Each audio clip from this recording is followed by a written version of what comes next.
In this guide, I will be showing you guys how to unfollow someone on Snapchat. Let's get started. First, launch your Snapchat app. Make sure you have already logged into your account.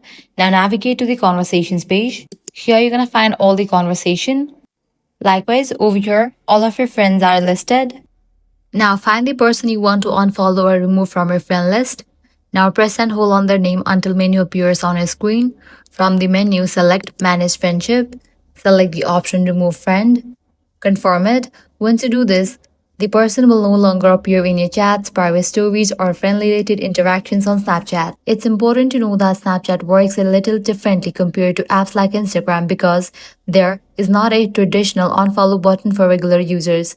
Instead, you can either remove someone as a friend or stop following their public content if they are a creator or public profile. So if you only want to stop seeing a creator's story or public post, you can unsubscribe from their public profile instead of removing them completely. But for normal Snapchat friends, removing them is basically the equivalent of unfollowing. That's it.